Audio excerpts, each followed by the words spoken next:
야, 다들네, 도마들이야, 저기 남랭게 상물이야, 아니, 자시베 점주. Więc najpierw dzisiaj chciałbym wszystkich powitać, też Hidelek. 다들이 대야,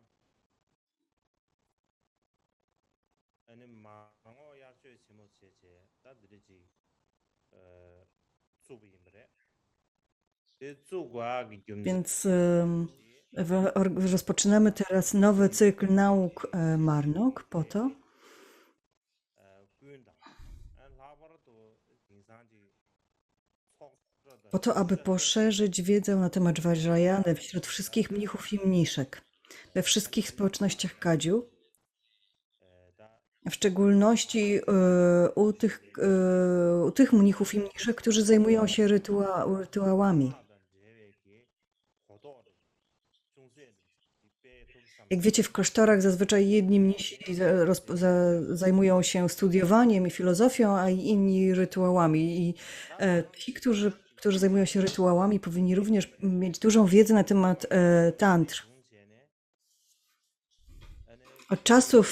Od czasów Marpy Tłumacza szkoła Kadziu posiada silną tradycję praktykowania sekrętnej mantry, czyli Vajrayany, a także nie tylko praktykowania, ale również uczenia jej, studiowania tantr.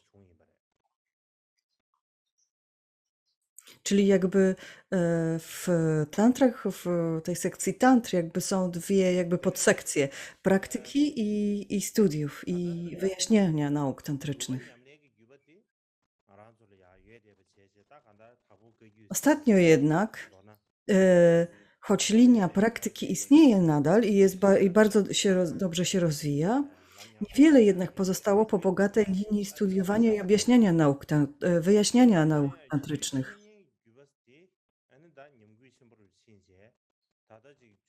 Czyli czyli ta linia praktyki od Marpy Milarypy jest kontynuowana, ale ta linia wyjaśniania tantr od Marpy i Nokpy nie jest już kontynuowana, w niewielkim stopniu przynajmniej jest.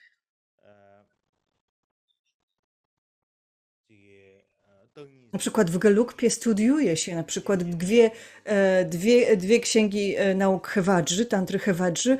U nas nie ma takiej tradycji, aby poświęcać temu czasu, aby objaśniać tantry. W moim odczuciu w związku z tym Marpa Kadziu jest trochę niekompletna.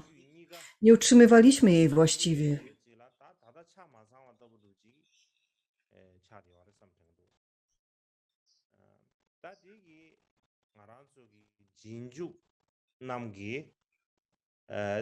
Więc dlatego uważam, że wszystkie społeczności Kadziu, wszyscy uczniowie tej linii, wszyscy praktykujący lamowie, tulku, uczniowie, uczennice powinni wzbudzić sobie większą motywację i zobowiązanie, by ożywić tę część naszej tradycji i powinniśmy to robić z całą mocą. Powinniśmy szukać takich nauk, prosić o takie nauki i objaśniać nauki Vajrayany, objaśniać poszczególne tantry.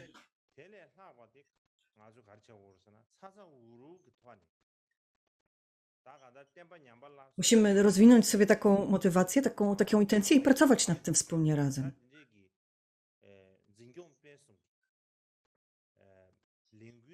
Aby faktycznie ożywić, odświeżyć tą część naszej tradycji, naszą tradycję. To powinien być jakiś taki ruch ogólny, klasztorny, żeby tego dokonać. Nazwałem ten cykl nauk Marnok, po to, abyśmy pamiętali o wielkiej tradycji studiowania tantr stworzonej przez Marpę i Nokpę, jednego z jego uczniów, Nokpę. Ta nazwa pochodzi właśnie od imion. Mar od Marpa i Nok od Nokpy. Może to zainspiruje nas do podtrzymywania tej tradycji.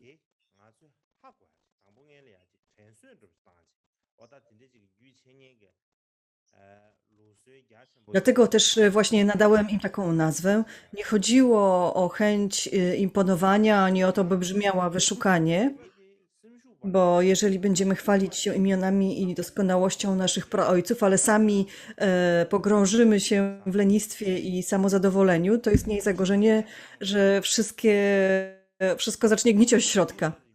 Musimy jasno zrozumieć naszą obecną sytuację i stawić jej czoło i nie zważając na trudności, rozwijać w sobie tyle odwagi i siły, ile się dało, aby podtrzymywać te nauki, szczególnie te nauki, którym grozi zapomnienie.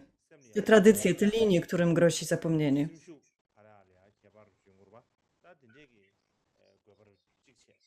Więc, więc mam nadzieję, że nazwa tych nauk, właśnie nawiązanie do tych naszych praojców, pobudzi w nas taką motywację, pobudzi nas do działania.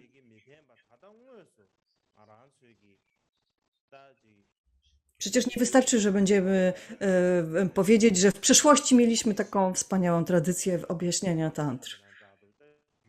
Przecież powinniśmy mieć tą tradycję również dzisiaj. Powinniśmy ją podtrzymywać, powinniśmy ją ożywić.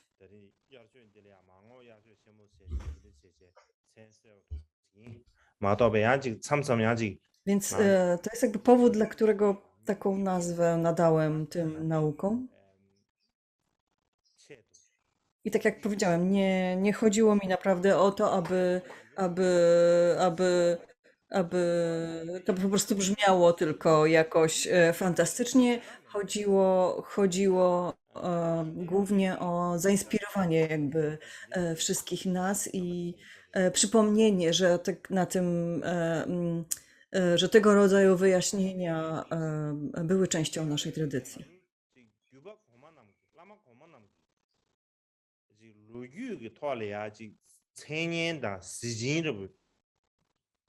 랍신이 데베티스 상월로 가디는 엄소 잡세 다이네지 소소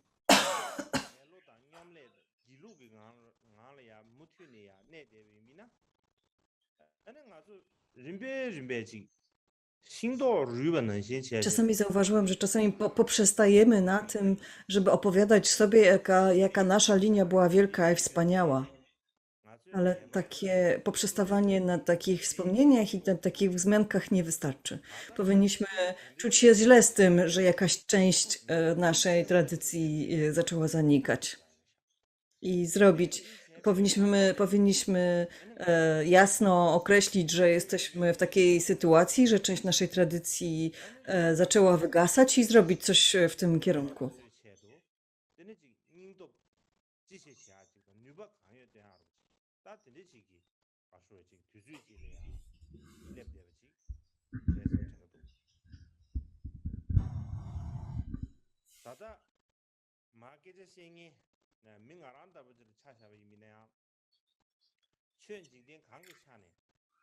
To jest dla kogoś takiego, kto jak ja uczyć na ten temat.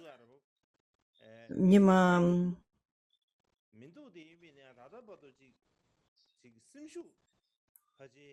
Nie chodzi o to, że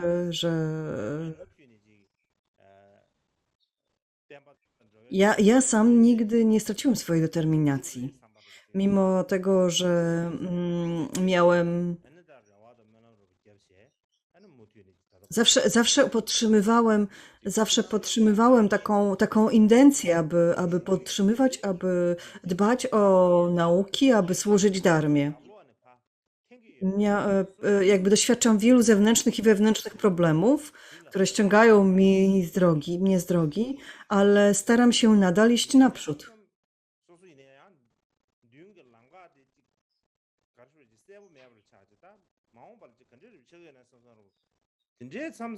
Czasami nie, jest dla mnie trochę niejasne, jak będzie wyglądała nasza przyszłość, jak wszystko się dla mnie na przykład potoczy.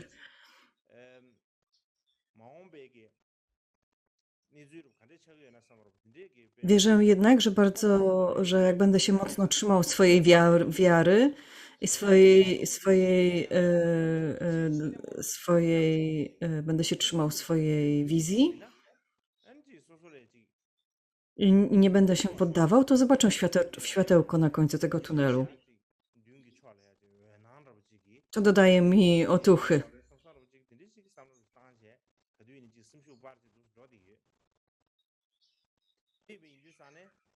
Zawsze miałem taką determinację w sobie, i to zawsze dodawało mi siły.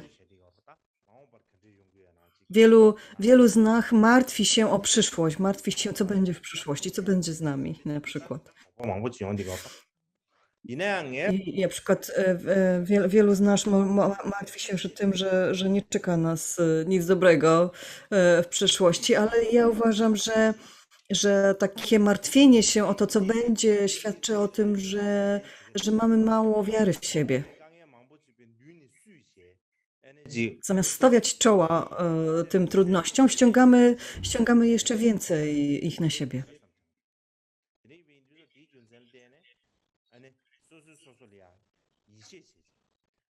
Więc nie ma sensu jakby zatrzymywać się, rozmyślać nad tymi problemami. Trzeba wziąć się w garść i po prostu robić swoje i iść do przodu.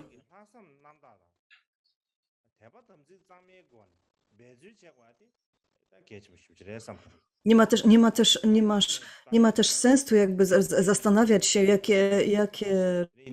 czy nasza praca przyniesie jakieś dużo dobrych efektów. Po prostu zająć się pracą, zająć się tym, co robimy i nie przejmować się tym, co czeka nas w przyszłości, czy będzie jeszcze więcej problemów, albo bo w ten sposób, tak jak powiedziałam, ściągamy ich na siebie jeszcze więcej. Przejdę więc teraz do właściwego tematu nauk. Ten temat tych nauk jest bardzo trudny.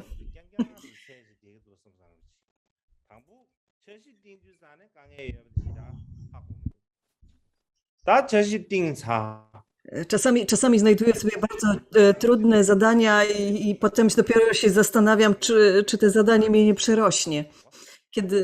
Kiedy najpierw myślę o tym, że fajnie by było coś takiego zrobić, a jak zaczynamy nad tym pracować, to się zastanawiam, czy faktycznie podołamy tego zadania, czy to nie jest dla mnie za trudne. I tak podobnie jest właśnie z tymi naukami o pochodzeniu tantr. Ten temat jest dużo bardziej skomplikowany, dużo bardziej złożony, niż mogłoby się z początku wydawać.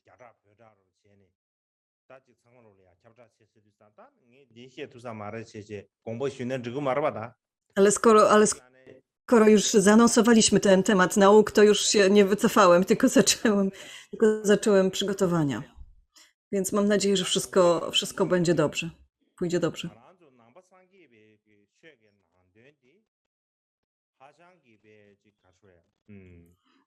Więc znaczenie nauk buddyjskiej dharmy jest bardzo, bardzo głębokie, wymaga wielkiej cierpliwości. Więc esencją nauki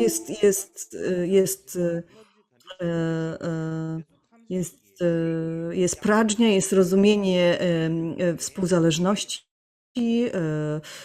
życzliwości, współczucia dla wszystkich istot. I te wartości, to znaczenie jakby przekracza granice państwowości, rasy, nauki, a nawet czasu. Nawet po 2,5 tysiąca lat znaczenie dharmy ma bardzo praktyczną wartość. Wykracza ona poza ograniczenia językowe, naukowe, poza nawyki myślenia. Powinna w zasadzie je przekraczać.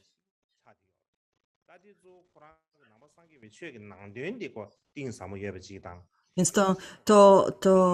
to główne znaczenie jakby dharmy jest bardzo uniwersalne.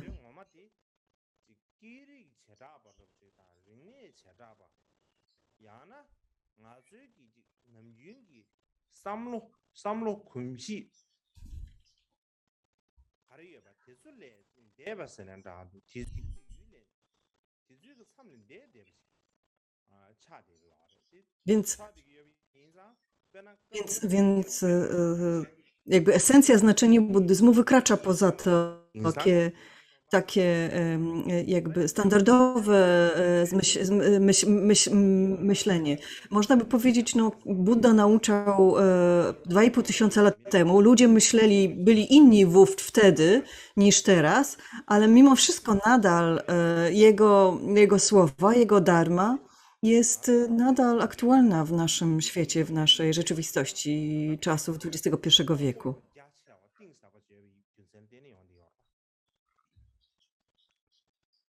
Więc można powiedzieć, że nauki Buddy są bardzo szerokie, albo bardzo głębokie, że są bardzo uniwersalne. Ale z drugiej strony, buddyzm, który widzimy, który praktykujemy, którego nauczamy, jest z drugiej strony bardzo precyzyjny, bardzo klarowny.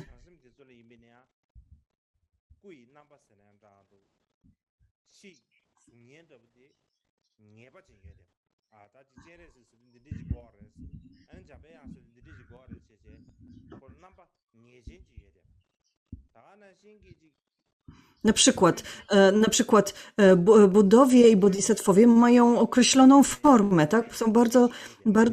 To jest bardzo szczegółowo określona forma. Również terminy filozoficzne są bardzo szczegółowe, bardzo jasne czy wszystkie określone systemy filozoficzne. One są bardzo ściśle określone i w wielkim szczególe, bardzo szczegółowo. Jak powiedziałem, buddyzm sam w sobie w gruncie rzeczy wykracza poza słowa, myśli, przejawienia, a z drugiej strony to, co nazywamy buddyzmem, nauka Buddy, przeszła długą drogę ludzkiej cywilizacji i rozwoju. I z tego powodu przybrała taką, a nie inną formę.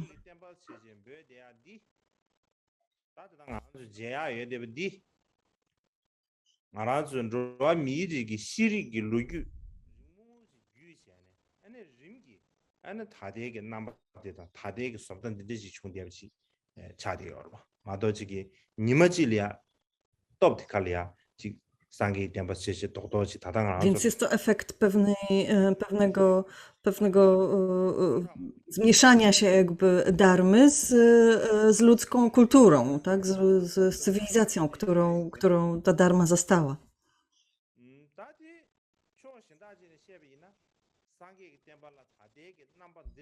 Wyjaśnię to inaczej. Można powiedzieć, że buddyzm przybrał taką właśnie formę, ponieważ właśnie ona była najbardziej użyteczna i właściwa dla istot w danym czasie.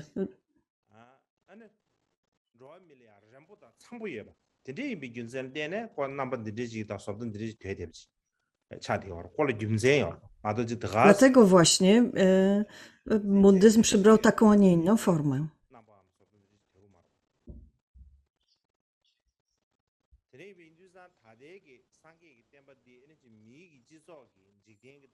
To nie jest tak, że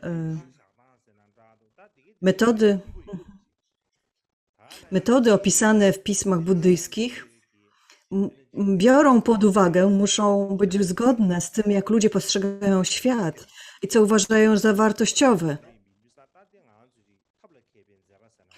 Możemy nawet stwierdzić, że buddyzm się formował tak, by było go lepiej zrozumieć i zaakceptować. To są tak zwane zręczne metody.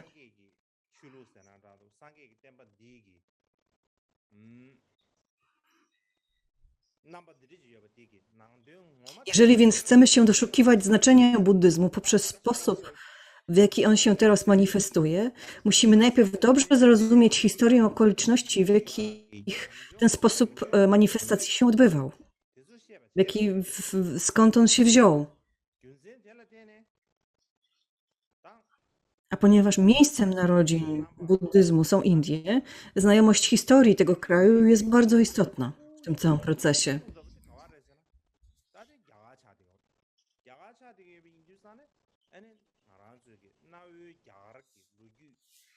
Zatem jakby historia, jakby forma, w jakiej przejawia się buddyzm, ściśle wiąże się z kulturą indyjską.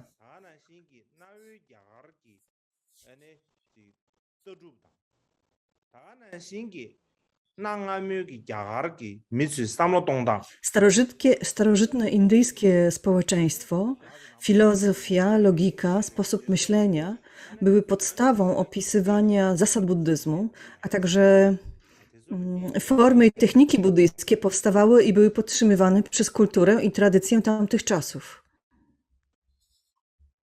다가는 신기 낭아묘기 야가르기 Podobnie 망보지를 때니 에너지 남바상기 비숑네 시야기 다 간다지 타니네 아래 다는 시 주제이네 아래 망보지 안다 나요 야가르기 wiele różnych obszarów wiedzy i sposób myślenia w starożytnych Indiach jakby podtrzymywały i jakby różne praktyki buddyjskie, jakby one były źródłem, czasami jakby zainspirowały pewne praktyki buddyjskie. Mówi się, że nauki buddyjskie muszą odpowiadać wymogom odbiorców miejsca i czasu po to, by stworzyć odpowiednie metody pomagania istotom. Dlatego ważne jest podkreślenie, że musiały one wpasować się w społeczeństwo i kulturę, która je otaczała. To dlatego starożytni mieszkańcy Indii łatwo zaakceptowali nauki buddyjskie, potrafili je zrozumieć i im zaufać. Buddha jakby rozumiał nawyki myślenia, kulturę, sposób myślenia ludzi, którzy go otaczali i dostosował swoje nauki do swoich odbiorców.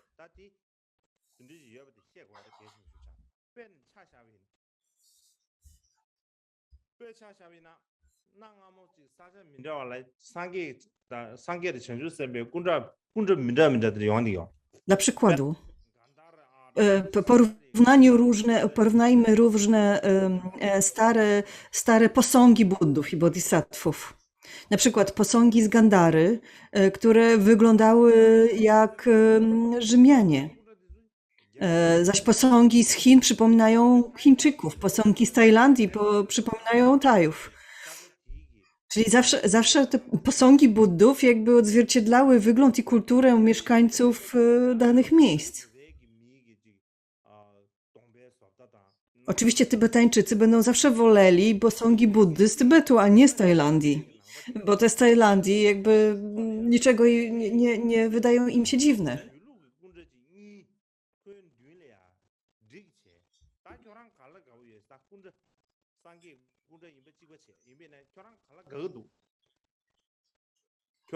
Z pewnego punktu widzenia, oczywiście tutaj na jednym posągu jest Buddha i na drugim jest Buddha. I oczywiście tutaj nie chodzi o to, że ludzie nie mają małą wiarę w Buddów i Bodhisattvów, tylko po prostu jeśli chodzi o manifestację tej wiary i buddyzmu, jakby woleliby, żeby Buddowie wyglądali podobnie do nich. Kiedy Buddowie i Bodhisattwowie wyglądają jakby podobnie do nich, jeżeli buddyzm jakby odzwierciedla preferencje kulturowe, gusta, sposoby wyrazu w danych ludzi, to te sposoby wyrazu wydają im się bliższe. Ta wiara, ta religia, ten system wartości wydaje im się bliższy, jest łatwiej go zaakceptować. Wizerunki, które wyglądają bardziej znajomo, ułatwiają rozwinięcie wiary i oddania. Łatwiej jest przyjąć schronienie w takich istotach. Czujemy się bardziej komfortowo przyjmując schronienie w takich istotach. Dlatego pojawiły się takie różnice, na przykład w stylu prezentowania Buddów i Bodhisattvów poprzez sztukę. Podczas tegorocznego cyklu nauk letnich będziemy omawiać historię tantr.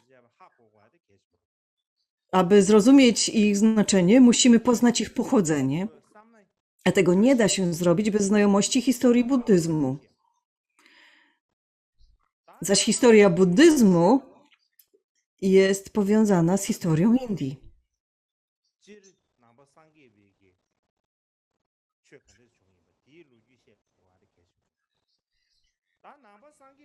루지시아 버체발야 가르시앙 우르산 낭베긴 중공데 나바상기 비슈 당부 용서 야가르바 근데 진짜 야가그 루지시아 Musimy zrozumieć jakby skąd buddyzm się pojawił, dlaczego przejawił się w taki, a nie inny sposób.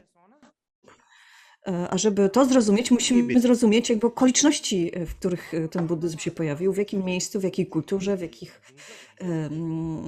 jakie problemy wtedy istniały,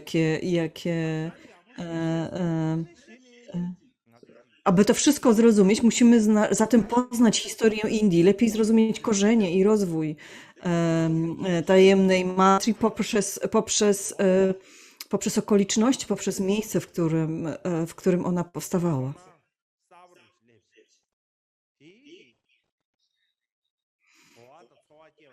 Ta dobra znajomość tej historii pomoże nam uniknąć rozproszenia tworzonego przez zewnętrzne formy i rytuały, osiągnąć głębszy wgląd w buddyzm, szczególnie Vajrayanę, w sedno nauk Buddy.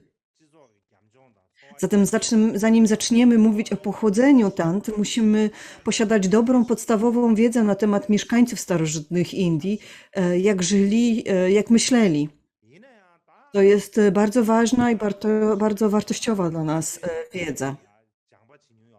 Ale dla mnie oczywiście jest to bardzo trudne, ponieważ w klasztorach praktycznie nie naucza się historii, a historia Indii jest wyjątkowo bogata, więc trudno oczekiwać po kimś takim jak ja, że dobrze ją poznałem i potrafię wyjaśnić.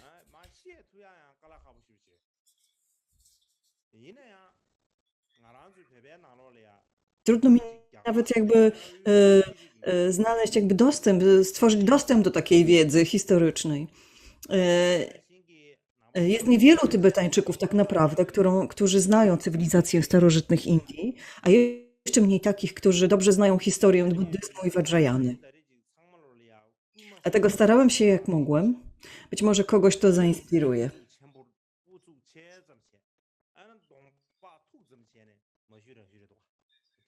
Bardzo ciężko nad tym pracowałem, żeby te wszystkie informacje pozyskać, żeby je zgromadzić i jakoś uporządkować. Więc jakby uprzedzam, że to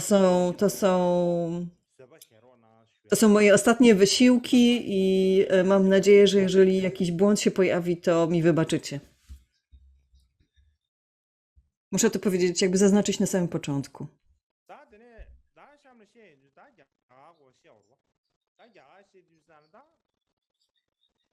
Więc zaczniemy cały wywód od historii Indii.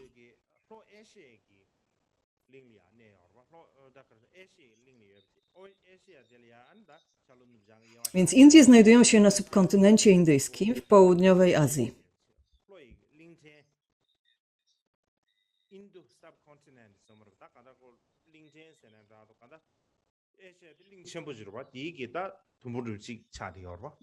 Oczywiście Azja to jest duży kontynent, dlatego ponieważ Indie stanowią taki jakby duży półwysep, mówi się o nim jako o subkontynencie.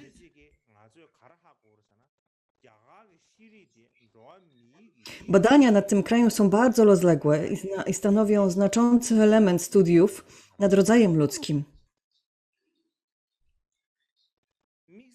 Języki indyjskie pochodzą z tej samej rodziny co wiele języków europejskich, a poprzez upowszechnianie religii wywodzących się z Indii, filozofia tego kraju, sposób myślenia rozszerzyły się również na wiele innych krajów Azji. W tym kraju zrodziły się 3 wielkie światowe religii i 6 wielkich systemów filozoficznych, co mocno przyczyniło się, które one wszystkie mocno przyczyniły się do obecnego rozumienia, czym jest umysł, jak działa umysł itd.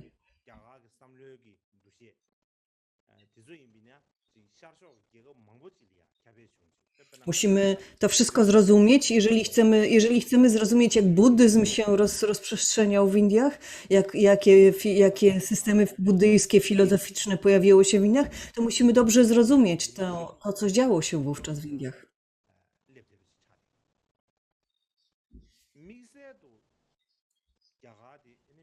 Później systemy filozoficzne Indii rozprzestrzeniły się na cały świat. Nie tylko buddyzm, ale również inne religie Indii się tak upowszechniły.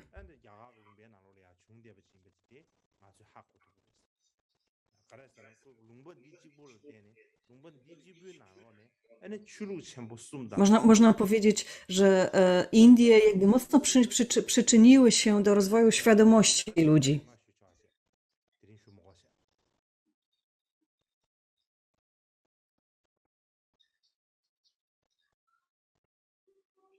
Później jakby więcej opowiem o tych głównych religiach i filozofiach wywodzących się z Indii, a na razie zajmiemy się samą historią.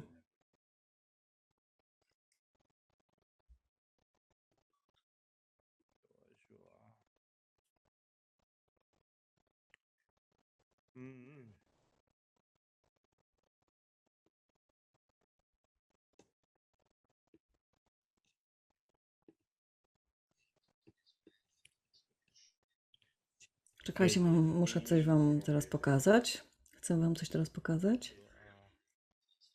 Chyba zachowałem to w jakimś złym miejscu.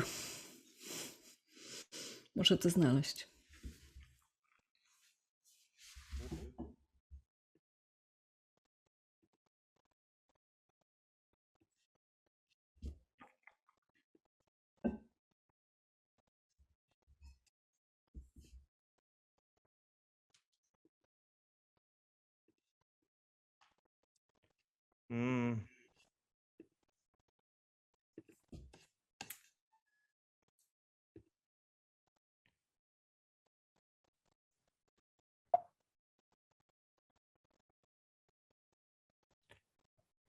다돼야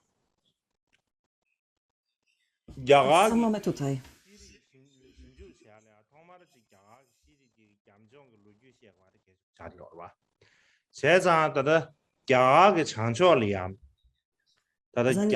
Zanim przejdziemy do rozmowy na temat myśli indyjskiej, musimy się zająć historią Indii.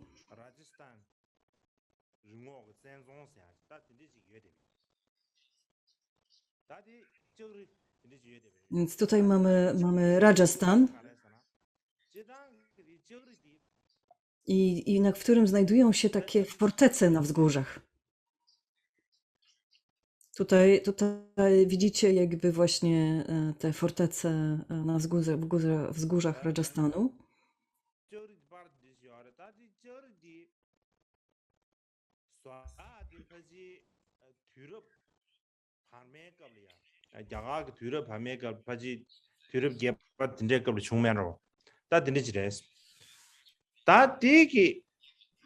Więc one powstały w średniowieczu, w VIII-X wieku, ale dlaczego one są ważne?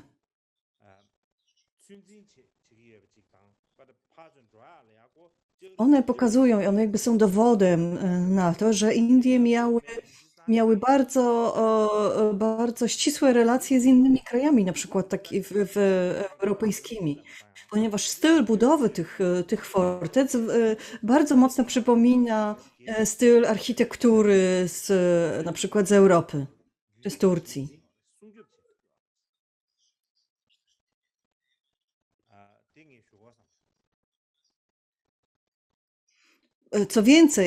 Co więcej, Indie jakby miały taką zdolność jakby podtrzymywania różnych tradycji, które zanikły w innych krajach, ale przechowały się w Indiach, przetrwały w Indiach.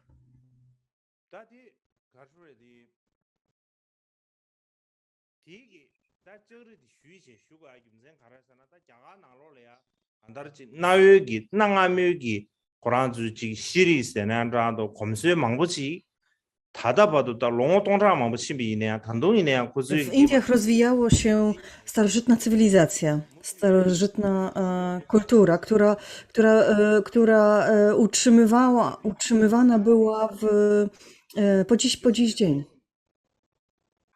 너다 드리 미 유산에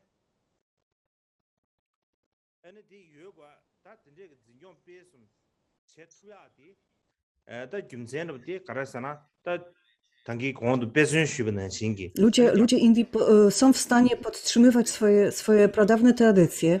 종들이 어르사디 딱하다고 종들이 림부시에 유산 저르르 림부시에 유산에 엔 디기베 숨겹 제제 에네 따지 소소기 가르쇼 자가 나로래야 에네 계급 현다 미리 현다 그 진주의 제알이야 에네 고 각돔 제아직당 다나 신기 에네 자가 난기 미디즈네 치료래야 간주문 좀 줘야 Oczywiście te fortece zostały wybudowane po to, by ochraniać kraj od najeźdźców.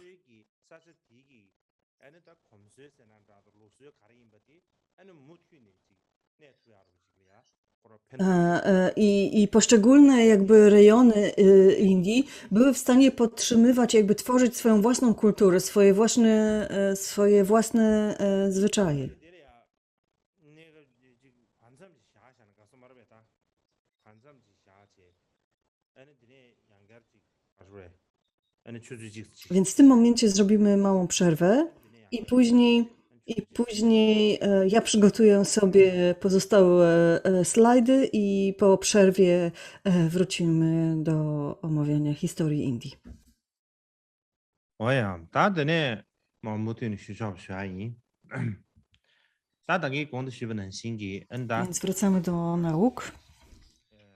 Jak mówiłem przed przerwą, 에네 검수님 뭐 망보지 에네 윤진체에 어라 쉬비미와 다데 빼서를 쉬비미나 빼나 India była w stanie zachować wiele starożytnych tradycji. Na przykład,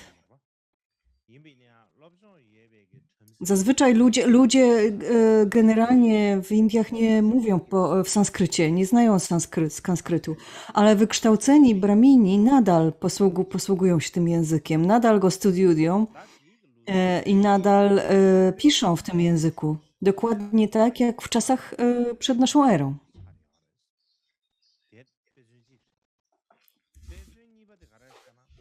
Więc to jest jeden z przykładów.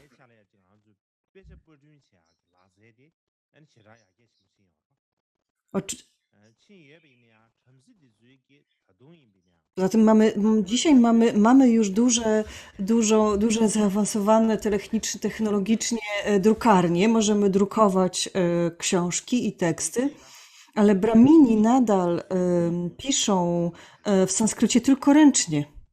Nie, cały czas podtrzymują tradycję pisania i przepisywania tekstów ręcznie. Nie chcą ich drukować. Zapewnie wszyscy znacie greckiego wielkiego cesarza Aleksandra Wielkiego, który najechał Indię. Zanim tego dokonał, czyli 3-4 wieki przed Chrystusem,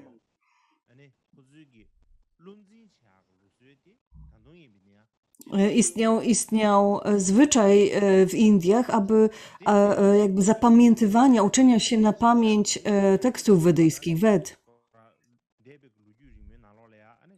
I tak było właśnie w tamtych czasach. Potem wiele sanskryckich manuskryptów spłonęło podczas różnych najazdów. Ale dzisiaj ludzie nadal potrafią z pamięci wyrecytować Wedy bez zająknięcia. Naprawdę imponujące.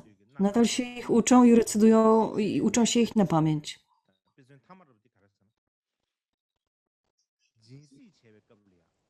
Innym przykładem jest to, że kiedy w epoce kamienia łupanego tarło się 2 kawałki drewna, aby wzniecić ogień. I w Indiach w Indiach nadal ogień do pudży ognia wznieca się właśnie w ten sposób.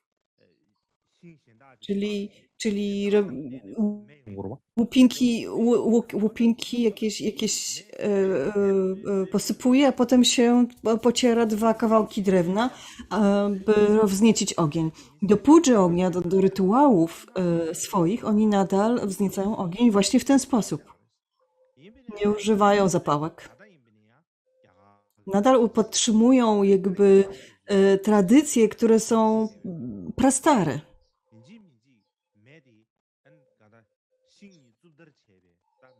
Bramini muszą w ten sposób rozniecać ogień do pudży ognia. Nie mogą tego robić inaczej.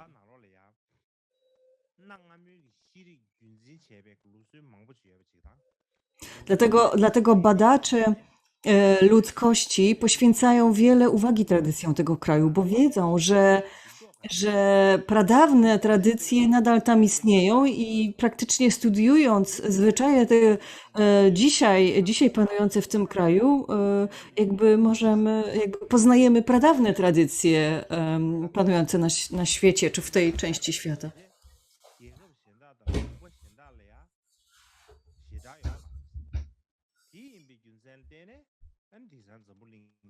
Tak się nie dzieje w żadnym innym kraju na świecie. Praktycznie. Dlatego Indie są pod tym względem wyjątkowe.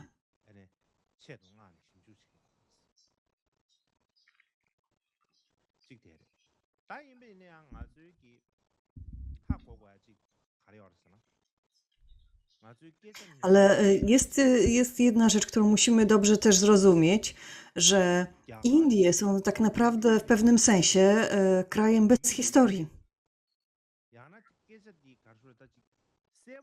Wielu uczonych zgadza się co do tego, że powodem takiego stanu rzeczy jest fakt, iż wielu braminów pochodzących od Aryan uważa, że ludzkie życie jest z natury cierpieniem.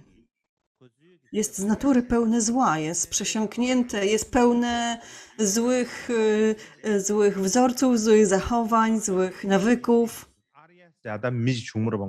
Wobec czego oni, aby uwolnić się od tego zła, jakby odciąć się od tego zła i cierpienia, Bramini uważali, że nie ma sensu inwestować w zapisywanie historii ludzkości, że w zapisywaniu, w tworzeniu zapisków, pamiętaniu o tym, co się wydarzyło, tworzeniu zapisków dat, zdarzeń, sytuacji itd. Oni uczyli o tym, jak ludzie powinni myśleć, jak powinni nie uczyli tego, co było.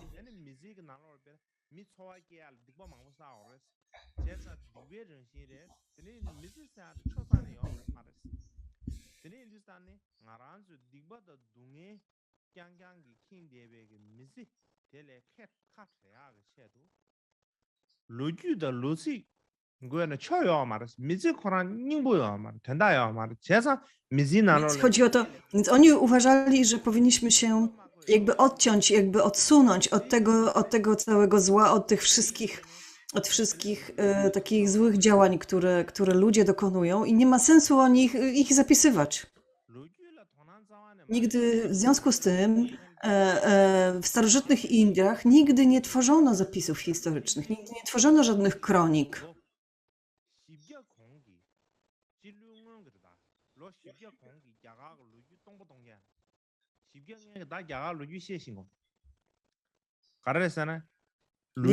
Więc ta cała historia Indii przed IV wiekiem przed naszą erą jest jakby jedną wielką czarną dziurą. Nie ma nic tak naprawdę, nie zupełnie nic, ale prawie nic na temat tego o nich samych, jak żyli i co robili. Więc kiedy obecni badacze starają się studiować historię Indii, Jedynymi zapiskami, jakie mają do dyspozycji, są zapiski pochodzące spoza Indii.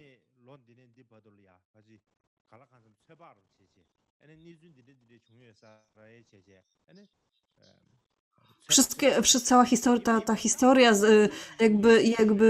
zakłada się na estymacjach, na pewnych założeniach, na domysłach.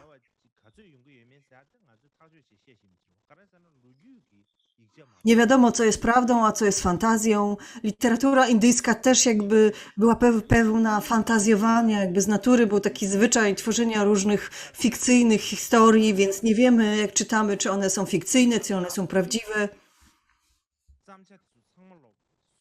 W historii Indii jest bardzo wiele założeń i luk.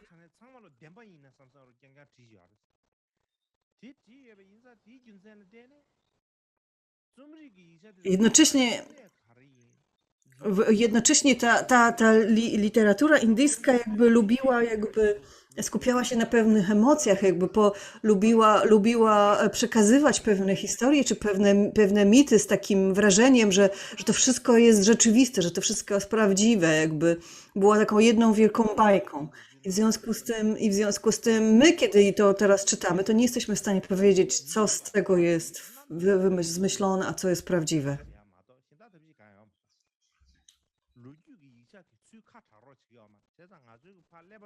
Historycy mogą się tylko domyślać tego, porównywać pewne dokumenty i tak dalej.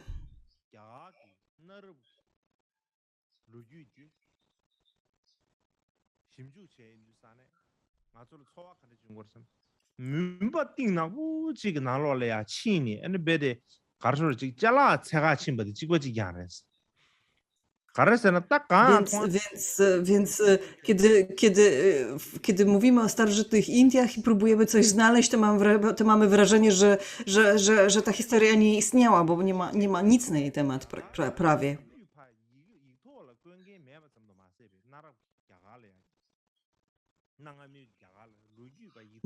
Nikt nie zapisywał żadnych kronik w tamtym czasie w Indiach.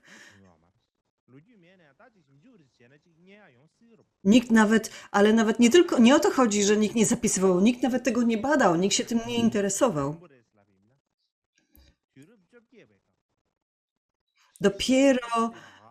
Dopiero w XVIII wieku, kiedy Brytyjczycy pojawili się w Indiach, pierwszy brytyjski zarządca kolonii indyjskiej zlecił badania nad historią Indii, które zaczęły się powoli rozwijać w Europie. Można zatem śmiało powiedzieć, że studia historyczne dotyczące tego kraju rozpoczęły się na Zachodzie. Dzisiaj to się robi już na całym świecie, ale ten proces zaczął się dopiero 200 lat temu.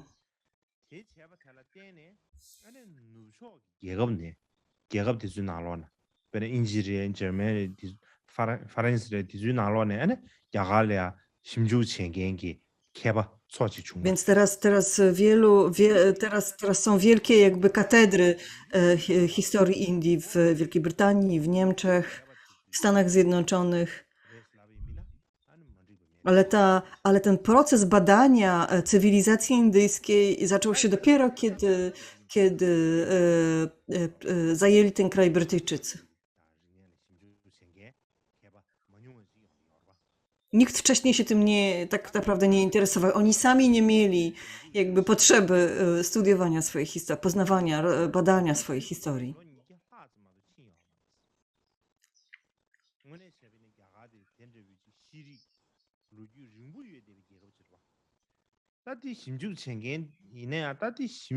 Więc to mamy taką sytuację, kiedy Indie są krajem o jednej z najdłuższych historii na świecie, najdłuższych cywilizacji na świecie, a jednocześnie dopiero niedawno zaczęliśmy ją poznawać. Dopiero niedawno zaczęliśmy ją badać i wnikać w to, co się naprawdę tam wtedy zdarzyło. Jak się to badanie jakby odbywa? Jeżeli sięgniemy do historii Indii przed IV wiekiem, przed naszą erą, mamy mamy do dyspozycji tylko kilka tekstów religijnych.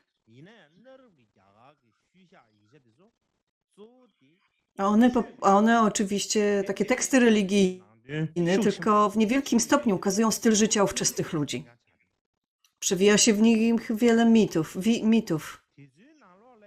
Trudno nazwać takie teksty tekstami historycznymi.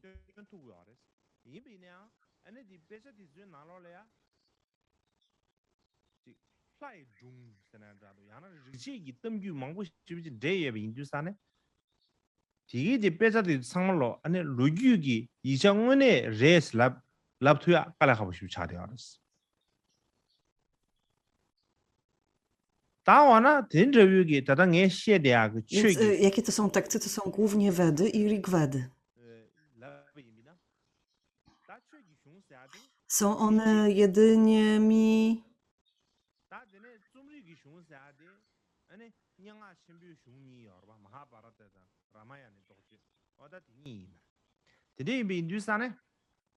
Więc to są teksty, które mówią o Mahabharacie i Ramayanie.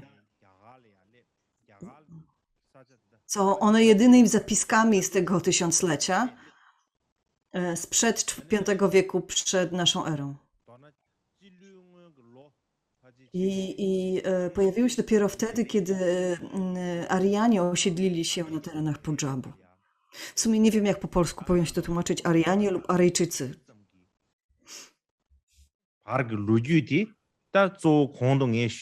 Bo obie formy znalazłam.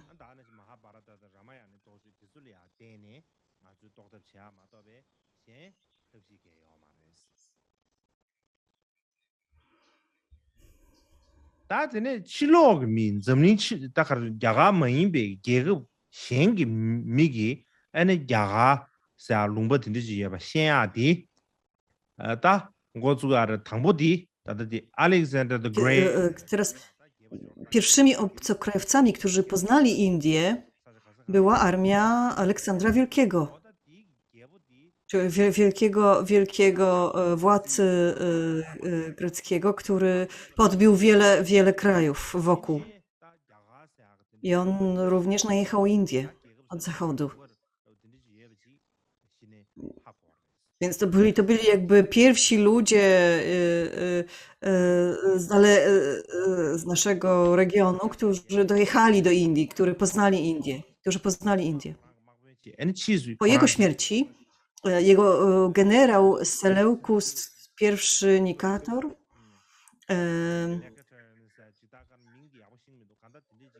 Seleukus wysłał Megastenesa, tak się chyba nazywał ten człowiek, Megastenes, jako ambasadora do Magady.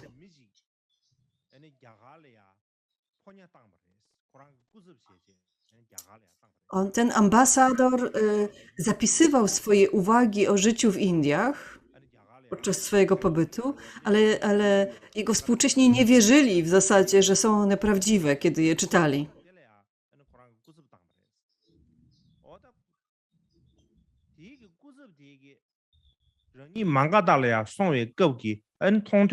Więc Magada oczywiście to jest ta część Indii w pobliżu Bodh-Gaya. To był jakby środek kraju. Więc on napisał jakby cztery tomy takiej kroniki, które cały ten tekst nie przetrwał do dnia dzisiejszego, ale inni ludzie jakby w swoich tekstach, w swoich zapisach cytowali tego Megastenesa. On opisywał to, co widział, co słyszał, jak życie, jak różne sytuacje. Wielu ludzi w Grecji wówczas nie wierzyło, że taki kraj może istnieć tak daleko, że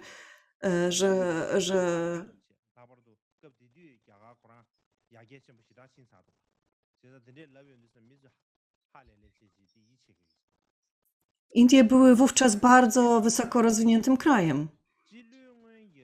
To zaskakiwało wszystkich przybyszów.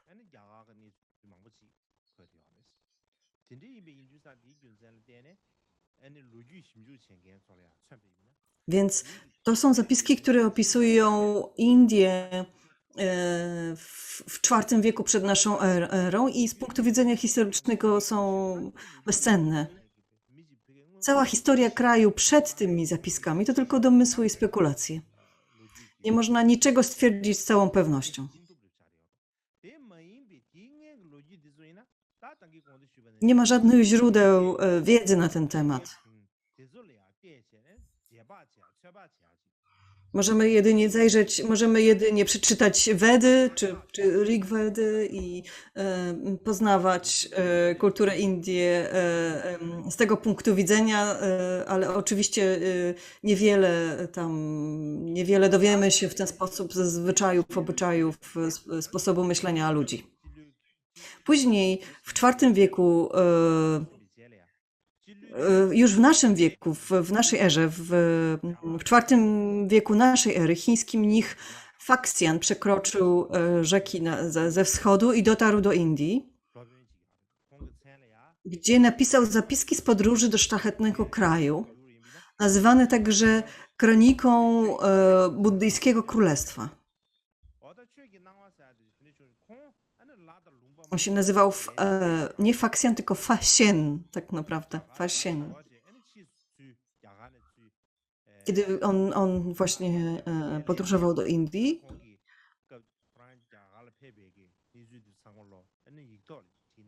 i po powrocie do kraju opisał swoją relację z podróży.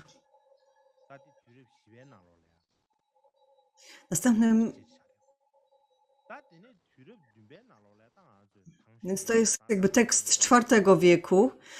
Kolejnym jest tekst również chiński z VII wieku.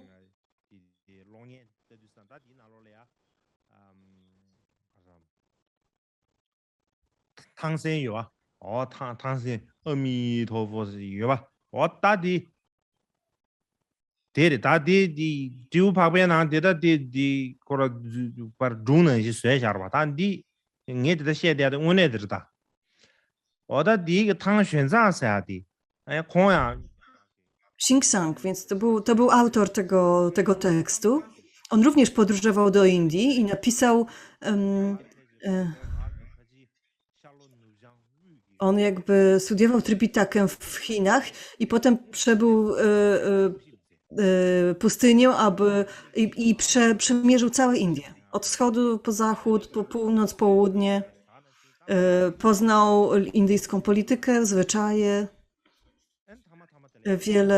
Badał wiele tych zwyczajów i rytuałów. I potem napisał tekst nazywany Wielką Kroniką z Ziem Zachodnich, w których szczegółowo opisał to wszystko, co zastał w Indiach. Jest to bardzo ważny tekst. Potem następnie pod koniec VIII wieku chiński acharya Yijing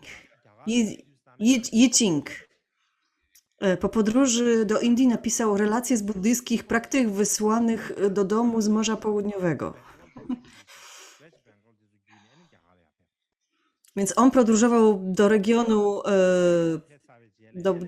regionu Kalkuty.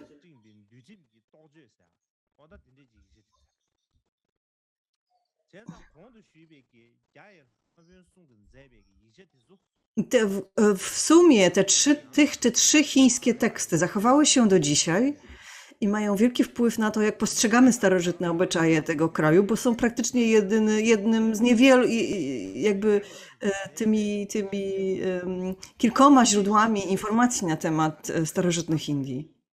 Szczególnie zapiski Xuanzanga. Indolodzy uważają, że są nieocenionym źródłem wiedzy.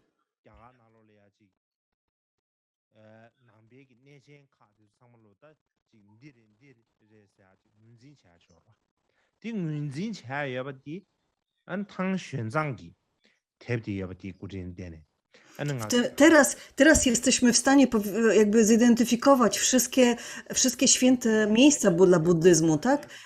I te miejsca jesteśmy w stanie zidentyfikować, że to jest właśnie tam, a nie gdzie indziej, właśnie dzięki tekstom tego Xuanzanga. To on jakby był w tych tekstach, opisał je, jak do nich dojechać, jak one wyglądają. I to było jedyne źródło wiedzy dla nas dzisiaj, żeby te miejsca znaleźć. Znaczy dzisiaj, na początku XX wieku najprawdopodobniej. Teraz, kiedy do XIII wieku mamy bardzo niewiele zapisów w ogóle historycznych, w sensie dat i zapisów tego, co się działo, jest ich bardzo niewiele. Od XIII wieku, kiedy Indie jakby przeszły pod okupacją muzułmanów, wówczas muzułmanie zaczęli zapisywać swoje daty i fakty dotyczące ich panowania. I mogą być dzisiaj źródłem jakichś badań, ale oczywiście muzułmanie jakby skupiali się na datach i zdarzeniach dla nich ważnych. Więc pewne zdarzenia z historii Indii są zapisane przez nich w ich pismach.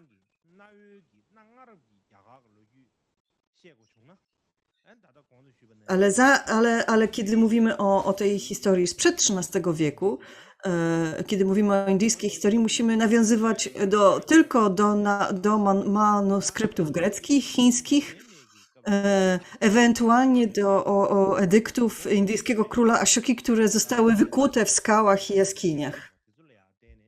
Tylko te indyjskie edykty i zapisy się przetrwały, które wykuto w kamieniu.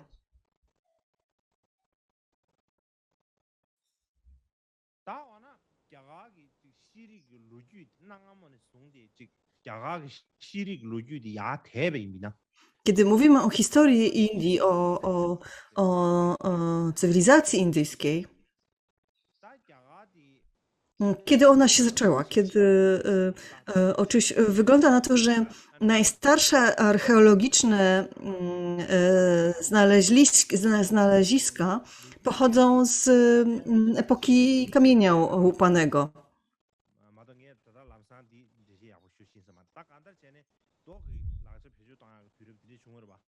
Więc można powiedzieć, że ludzie na tych terenach żyli tysiące lat przed naszą erą. Jest to jakby początek cywilizacji, indyjskiej cywilizacji. 3000 lat przed naszą erą, mniej więcej. Aż do XII wieku przed naszą erą.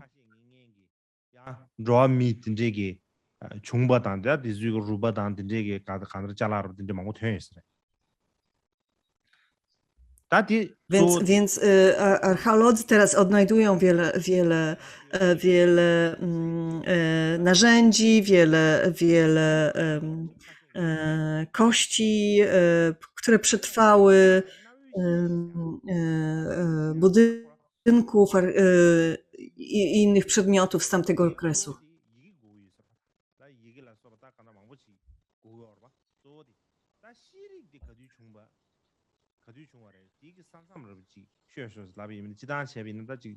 Oczywiście, kiedy mówimy o cywilizacji ludzkiej, to często mówimy o pismach, o zapiskach.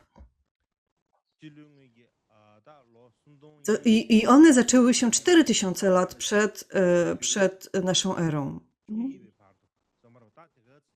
Coś chyba źle zrozumiałam? Co powiedziałam?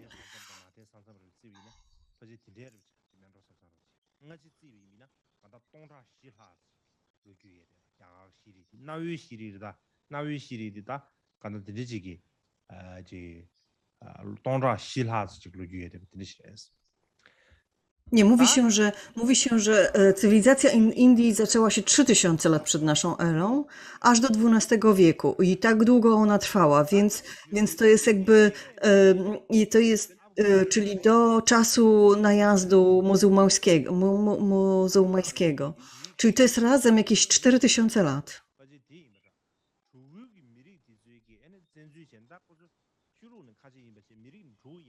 W XII wieku em, em, Gurydzi najechali Indię z Afganistanu i w tym momencie Indie stały się krajem muzułmańskim.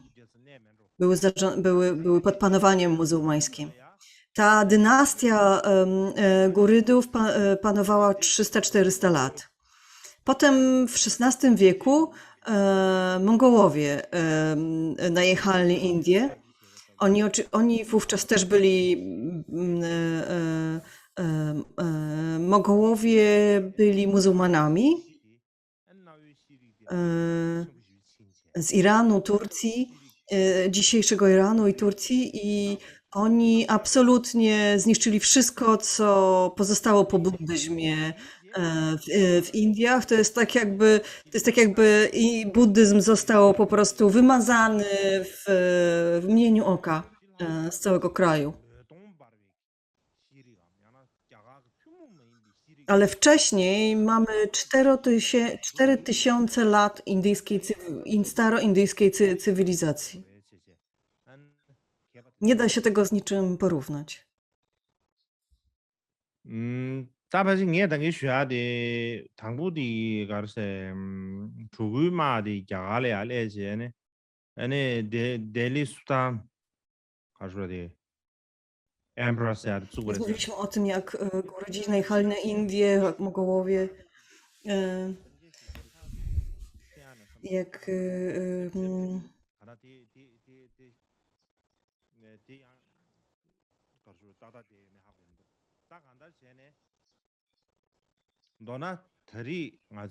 Więc nie jestem pewien, czy wszystkie daty się zgadzają. Takie zapisałam, takie zapamiętałam. Ważniejsze jest to, że kiedy mówimy o indyjskiej cywilizacji, o indyjskiej kulturze starożytnych Indii, to zazwyczaj jakby dobrze jest podzielić tą historię na różne części. Ja pokażę tutaj podział na 4 części, na 4 okresy.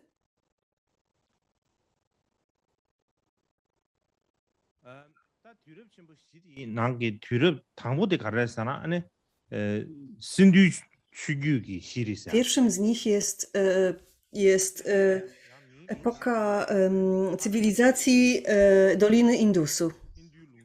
Inaczej mówi się o tym jako cywilizacja Harappan albo cywilizacja rzeki Indusu, czyli, która rozpoczęła się mniej więcej o 3400 lat przed naszą erą i trwała do 1600 roku przed naszą erą, mniej więcej oczywiście. Potem przyszła epoka wedyjska, która trwała do mniej więcej V wieku przed naszą erą. Potem nastała epoka buddyjska, która trwała do XIII wieku naszej ery. I potem mamy z naszej perspektywy okres zanikania buddyzmu w Indiach, czyli od XIII wieku naszej ery buddyzm zaczął zanikać w Indiach z powodu najazdu muzułmańskiego. Więc pierwszy z tych okresów, tak żeby to pokrótce poznać, rozpoczął się, tak jak mówiłem, ponad 3000 lat temu. Jakby największy jakby rozwój tej cywilizacji rozwijał się pomiędzy 2600 do 1900 roku przed naszą erą. I była to cywilizacja Drawidów. Tak tych ludzi teraz wtedy nazywamy. Takich teraz nazywamy.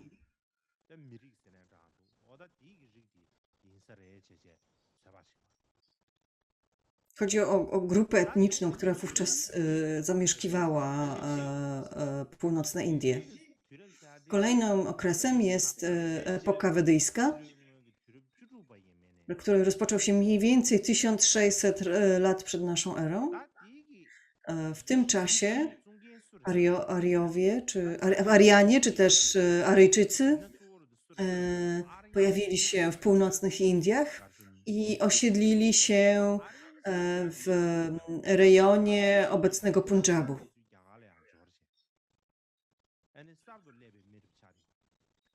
Oni przybyli z zagranicy, oni byli obcokrajowcami.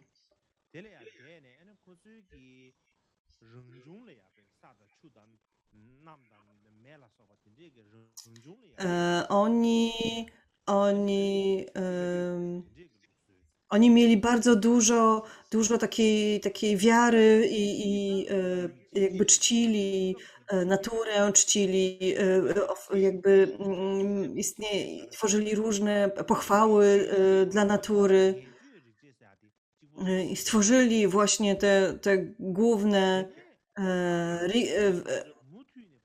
Wedy.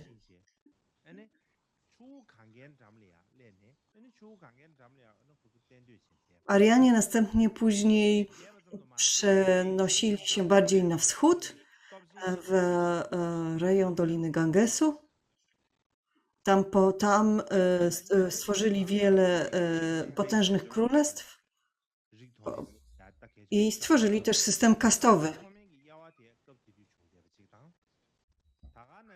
Cały ten system właśnie przez nich utworzony. I oczywiście najbardziej największą władzę miała kasta Brahminów, czyli kasta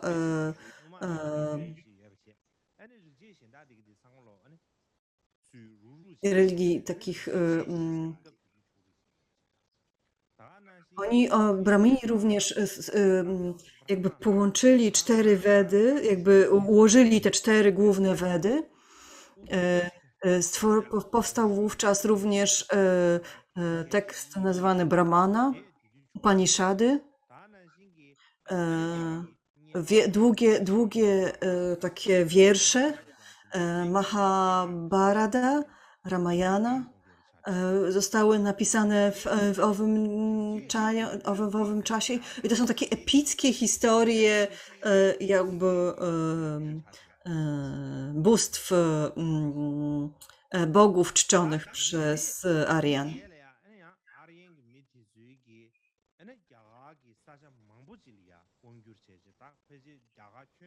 Więc ten okres był jakby takim okresem, w którym rozwijała się, kwitła pradawna indyjska kultura.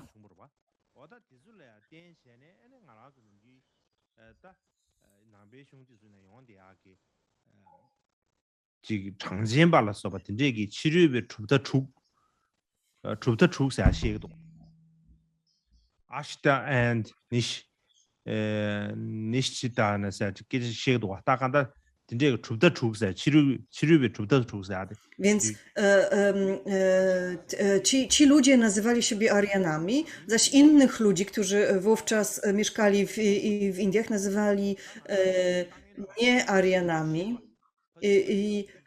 Więc kiedy mówimy teraz o 6 takich niebuddyjskich jakby filozofiach panujących w Indiach, bo często się o nich wspomina, mówi się o astikach i anastikach, to ich filozofia głównie opierała się właśnie na Wedach i na filozofii, która wyrosła jakby z tych tekstów. Czyli na przykład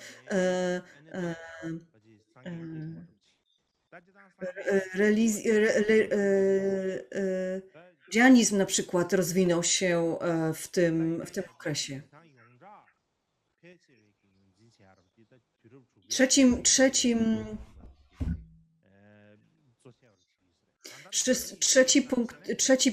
Trzeci okres w historii jakby Indii to jest czas buddyzmu. Mówi się, że Buddha urodził się pod koniec VI wieku przed naszą erą. królowie w całym tym okresie buddyjskim, większość z nich popierali buddyzm i dzięki temu buddyzm w Indiach rozwijał się bardzo dobrze. E, A, a władza Braminów zaczęła podupadać. Czyli jakby buddyzm jakby spychał ich na pobocze. Wówczas w tym okresie pojawił się również wielki król Indii Ashoka, który pierwszy jakby zjednoczył jakby te centralne regiony Indii, jakby zjednoczył kraj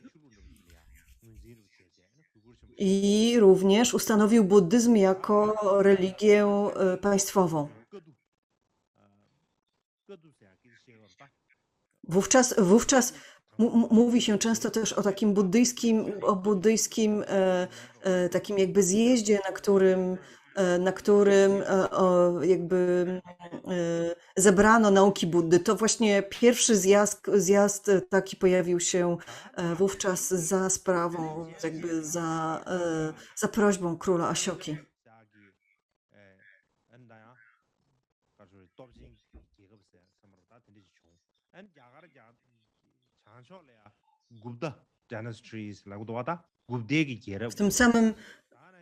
W tym samym czasie jakby na południu Indii panowała dynastia Andhra, na północy Gupta, a na zachodzie Baktrajanowie.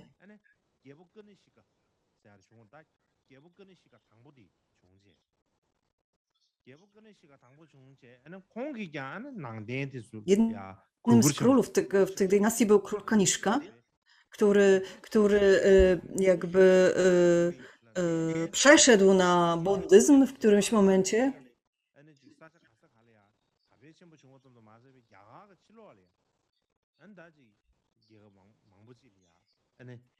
Czyli o ile dobrze zrozumiałam, ten król był królem muzułmańskim na zachodzie jakby kraju i on jakby przeszedł na buddyzm i wówczas można powiedzieć, że buddyzm zaczął przenosić się też w różne inne regiony, poza Indię. Po pierwsze za sprawą króla Ashoki, po drugie właśnie za sprawą tego rodzaju zdarzeń.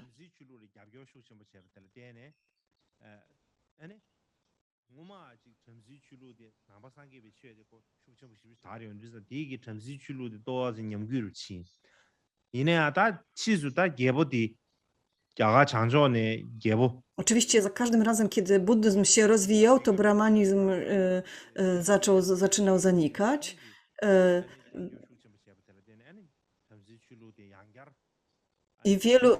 I oczywiście pojawiało się zawsze wielu również takich władców, którzy zapobiegali temu, wspierali Brahminów. I te dwie jakby frakcje, buddyzm i brahmanizm, to byli jakby główni oponenci wówczas w Indiach, szczególnie pod względem filozoficznym, ale również politycznym. Ich wpływy się zawsze ścierały, zawsze byli w jakimś konflikcie.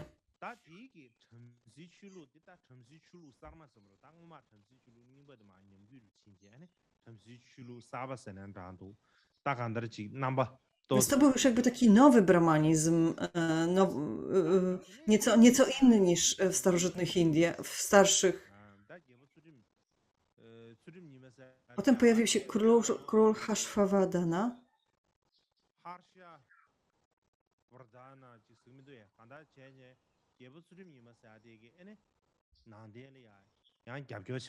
Po tybetańsku mówi się o nim Trinima. On bardzo wspierał buddyzm.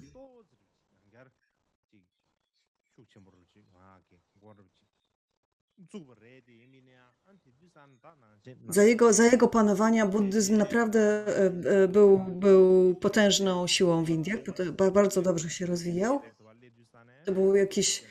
To było jakoś w VII wieku naszej ery. Oczywiście to nie był już ta sama siła i ten sam rozwój, tuż po pojawieniu się Buddy, ale na nowo był bardzo silną religią. Następnie pojawił się czwarty jakby okres w historii Indiach, czyli okres zanikania buddyzmu. Więc więc to był jakby arabski kalifat, który jakby najechał Indię przez kilka razy.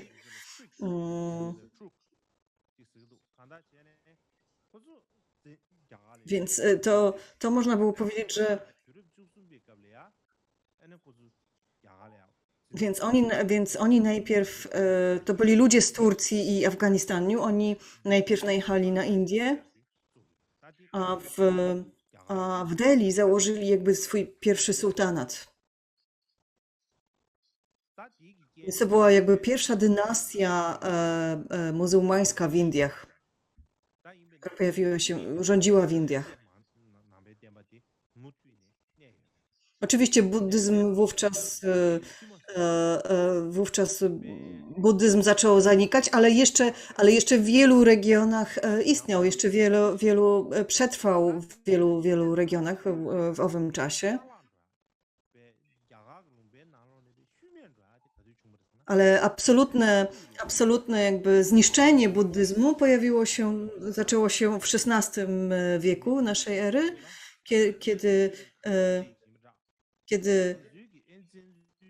kiedy islamscy Mogołowie jakby najechali Indię i rozpoczęli drugą dynastię muzułmańską, czyli dynastię Mugołów.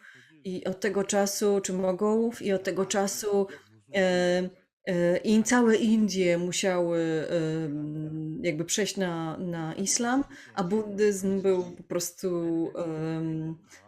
usuwany z powierzchni ziemi wręcz. Wszystkie ślady buddyzmu były usuwane, były niszczone.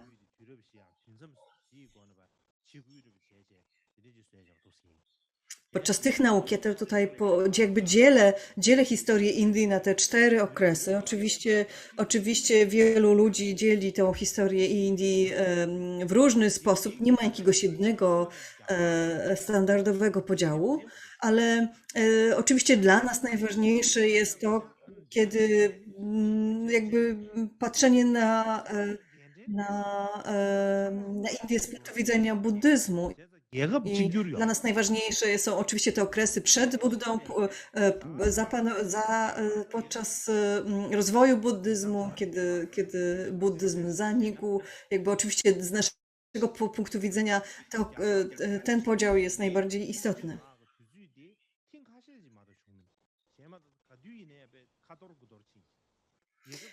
Kiedy spojrzymy na historię Indii, było tylko kilka okresów, kiedy Indie były jednym krajem. To było za panowania króla Ashoki, czy właśnie później za panowania Mugołów, a następnie za panowania Brytyjczyków. Czyli Indie były tak naprawdę zjednoczone tylko pod zaborem.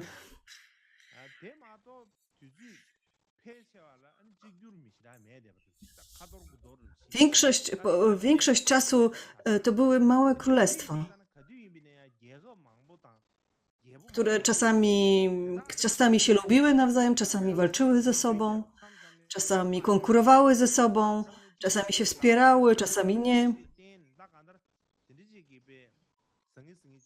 Więc często pojawiają się różne inne podziały historii Indii z punktu widzenia tych królestw i ich indywidualnego rozwoju i panowania i tak dalej.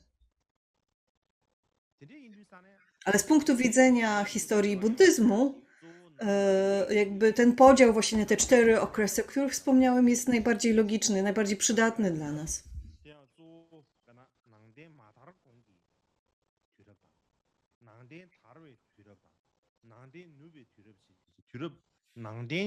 남바 상계비 때문에 조치지 야와 시샤 소시. Więc głównie to, co nas interesuje, to jest okres zanim pojawił się Buddha, okres panowania buddyzmu, okres buddyjski i okres pobuddyjski.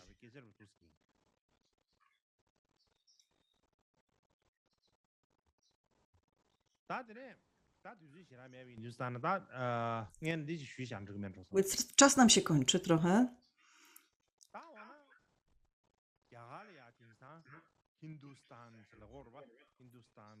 Ale chcę to dokończyć. Więc dzisiaj mówimy o Indiach jako czasami mówimy Hindustan, po tybetańsku mówimy Gyakar. I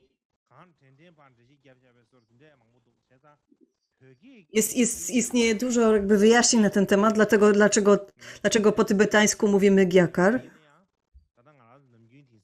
Nie jestem w stanie tego dobrze jednoznacznie wyjaśnić.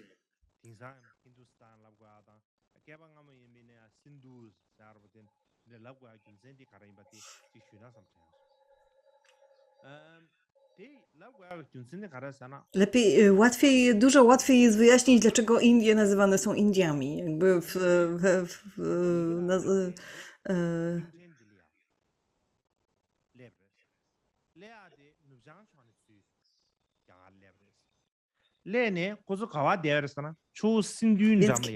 kiedy Grecy pojawili się w Indiach, przepraszam, kiedy Ariowie pojawili się w Indiach, to oni przybyli z północnego zachodu i osiedlili się w Dolinie Indusu, który wtedy był nazywany Doliną rzeki Sindhu.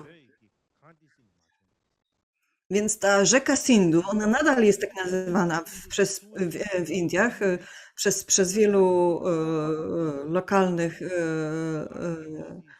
przez lokalnych ludzi. Ona płynie z Tybetu i kończy się, później wpada do Morza Arabskiego, czyli jakby przepływa przez Punjab i cały Pakistan. Ale wówczas Pakistan należał do królestw indyjskich, można powiedzieć. Więc ta rzeka nazywana była Sindhu.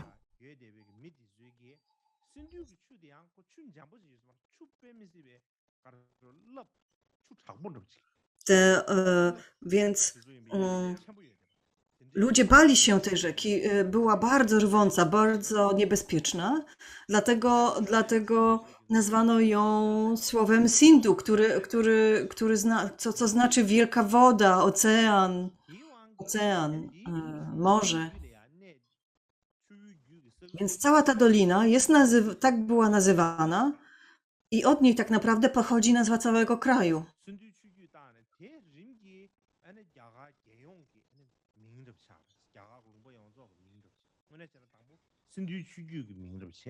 Więc to był jakby zalążek po cywilizacji indyjskiej i jakby jej nazwa przeniosła się na cały kraj.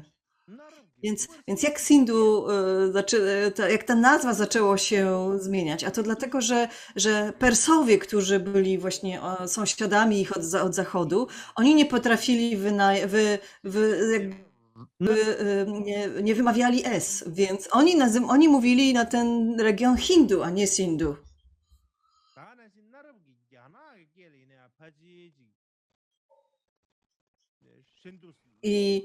Ale w starożytnym chińskim na przykład, kiedy mówi się również Hindu.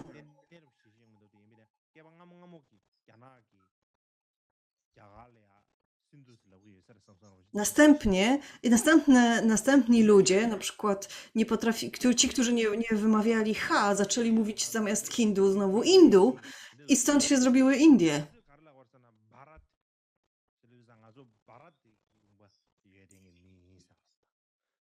I tak wszyscy obcokrajowcy nazywali ten kraj, ale sami mieszkańcy Indii nazywali swój kraj Bharat, albo mówili w sanskrycie Jambudvipa. Mówili, że są Dzisiaj mówi się, że cały świat jest Jambudwipą, ale dla owych mieszkańców wtedy Indii, ich kraj był po prostu Jambudwipą. To był ich cały świat.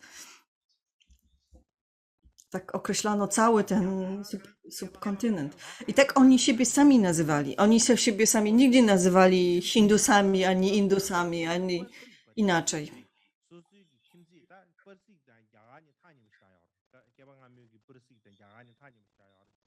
Więc jakby Persowie, jakby pierwsi zaczynali o nich mówić Sindu, ale wymawiali to Hindu i potem Rzymianie przyjęli tę nazwę właśnie od Persów, bo jechali z zachodu i zaczęli mówić o nich Hindu, a następnie Indu i wszystkie zapiski jakby zachodnie już mówiły o Indiach, o Indu. I o Indusie i o Indiach. I tak jakby, więc tak jakby rozwijała się jakby historia nazwy tego kraju.